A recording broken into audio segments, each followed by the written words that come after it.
My name is Jennifer Poyer. I'm a relationship strategist for PNC Wealth Management. My name is Savannah Heinlein, and I am the founder and executive director of Covered International. I'm Sandra Seipel, and I am the owner of Sandra Seipel Financial Services for 23 years. My name is Megan KABOUR, and I'm the owner of MK Beauty Medical Spa. My name is Christina Shalgo, and I'm working for Shalgo Roofing as business partner. My name is Marianne Ballas, and I'm president and dealer at Ballas Buick GMC. My name is Tracy Boyce, and I'm the broker and owner of Lux Re. It's a luxury real estate company. SUZANNE RORICK, and I am the executive director of Toledo Opera.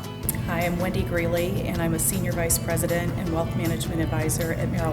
Thomas KNIER, and I am the director of market development and sales for Wallace Building Company here in Toledo. My name is Stacy Bowen, and I've been a family practice physician for 25 years in Toledo, Ohio. And something people may not know about me is I have a bachelor's degree in nursing. But I love animals. I have currently 7 dogs, and I've raised over 300 chickens. Is that I was an oboe player.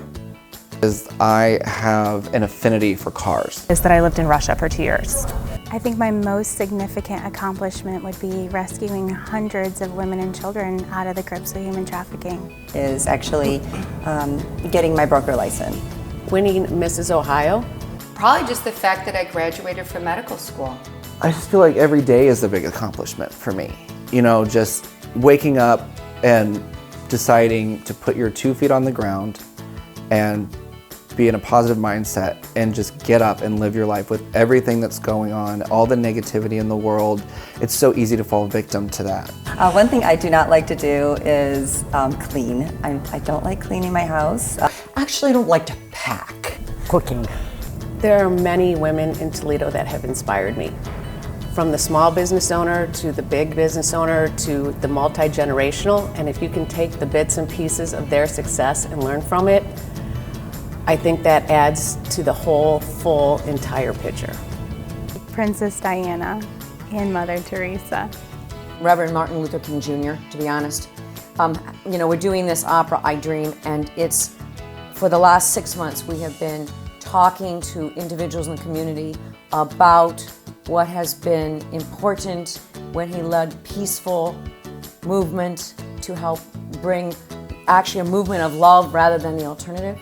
And so he would inspire me, and I was 10 years old actually when that assassination happened.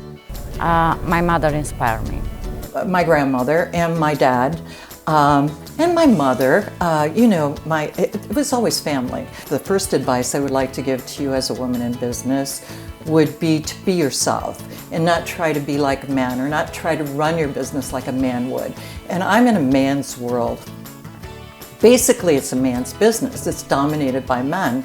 But I try to be me and use my own skill set to run my business and to promote my business because I do best when I'm just myself.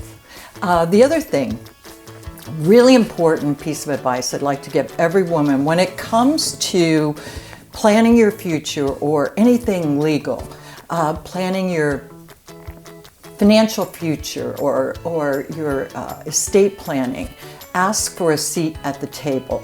Do not let someone else, a husband or a lawyer, do these things for you. Ask for a seat at the table and then ask questions because those are things that are going to affect you for the rest of your life. My advice for a young woman that is entering college would be to work hard, never accept no, and don't take anything personally. Follow your passion. You've heard it before, but it's true. Because it's not sustainable if you don't love what you're doing. And don't listen to no, because I was told I would never make it in this business. And I think by my second year, I was top 35 in the country. And I was told no, and I didn't believe them. Prepare, do your research. Deliver on what you promise. 2 very important things. But then I would also say, don't be afraid to fail. Failure doesn't mean you've done something wrong. It just means maybe this wasn't for you. Pick yourself up, dust yourself off, try for that next goal. Never feel that you can't do it. Stay strong, stay empowered, never give up. Because everything you want to do can happen. And just make it happen for yourself. you need to, when you first get into a career, get to know the older women who are working with you, because they have all the wisdom, and find out what it's taken for them to move up in their company or in their organization. And then after you've gotten to know how it's worked for them, ask them how it hasn't worked, and then from that, build your own thing. And I want to say, listen, and become a friend of the people you work with, and also, not just a friend, but always think of how you can advance your business or advance your organization before you advance yourself, and you naturally rise to the top. If there's something that you think you're interested in, or if you think back to when you were younger, maybe things that you were interested in before all of the outside influences took over and maybe swayed you one way or the other, give those types of natural interests a try. And more than anything, just work hard at whatever you're doing. A work-life balance, it's a very difficult answer. I don't know. My husband is still married with me, so I guess I do good. I try to achieve a work-life balance by doing my work when I'm at my work, and when I'm home, I leave work at the workplace. I achieve a work-life balance by being cognizant of doing the things that I love. So when you go to the gym at the end of the day, you don't take your cell phone in. You take that time for you. And that's that 1 hour where you're making your life better, your mind better, and it feeds your mind and your soul. How do you achieve balance? I think not well. I think that we all continue to work on that. My children are grown. They can tell you horror stories. At the end of the day, I really like to go out to dinner at 8, where we live, by Ottawa Hills. I love to go downtown to the new places. I love the Heights. I love old school Mancy's. Blue Water.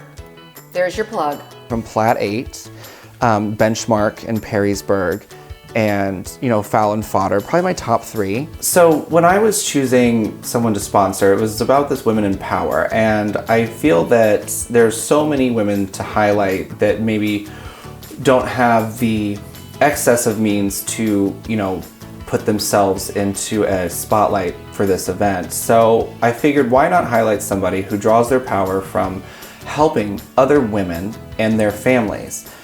And it was a no-brainer for me with Savannah from Covenant International. Like, anybody who has a sister or, a daughter, it would be so, I can't imagine that. So it just was a no-brainer that she needs to be highlighted, because she only operates on donations. And I'm inspired completely by the ladies of the Guild who have spent so much time and energy and personal resources to make opera keep going. They're a complete inspiration to me, and I've learned a lot over the years from leadership from that. We wouldn't even have a museum or a peristyle if not for Florence Scott Libby, who basically gave us the peristyle when her parents were no longer living. So there are a long history of powerful women in Toledo who have taken leadership roles we can take inspiration from. So we are turning the cameras on the cameraman now. Right. So Dr. Allo, yes. Tell me a little bit about you. So I was born and raised in Toledo, Ohio. Well, maybe not born and raised. I grew up in Toledo, Ohio. I went to St. John's Jesuit High School. I played football there. I play a lot of sports. I like taking pictures. I've had a camera in my hand ever since I was like 8 or 10. It's a hobby of mine. I've kept doing it throughout the years. I eventually moved to Chicago, did all my medical training there, and then once I was finished, came back to Toledo, and now I'm a cardiologist in Toledo.